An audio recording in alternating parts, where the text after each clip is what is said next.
اسی وجہ سے حضرت سیدنا ابراہیم علیہ السلام سے جو قربانی مانگی گئی تو وہ جانوروں کی یا ان کے گھر بار کی یا کسی چیز کی نہیں، بلکہ آپ کے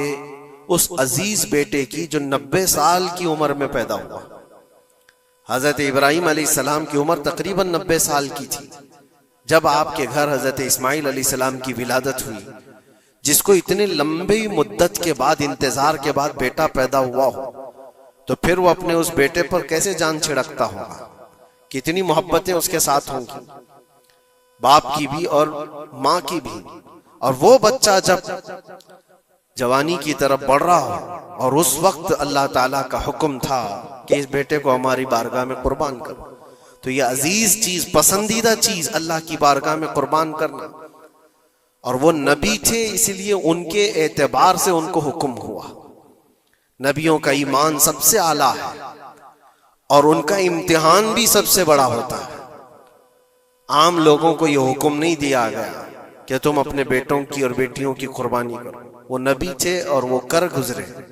انہوں نے ذرا برابر بھی ہچکچایا نہیں، بلکہ جب اپنے بیٹے حضرت اسماعیل علیہ السلام سے کہا انی ارا فی المنام انی اذبحک، مجھے خواب میں یہ بتایا گیا ہے کہ تمہیں ذبح کر دیا جائے،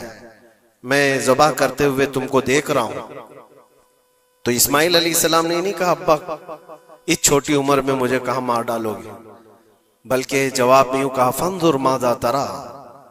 اے والد گرامی آپ کو جس بات کا حکم دیا گیا ہے آپ اس پر عمل کر جائیے،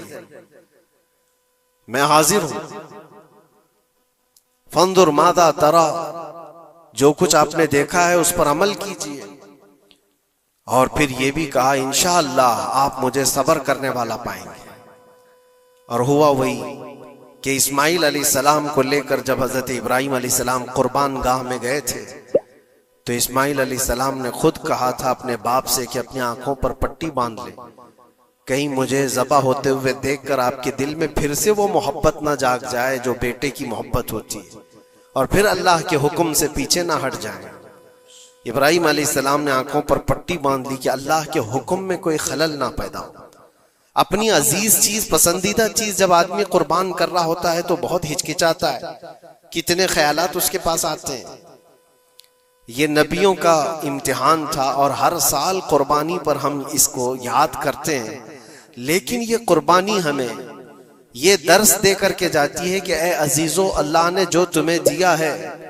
اس میں جو سب سے پسندیدہ چیز ہے اللہ کی بارگاہ میں قربان کرو۔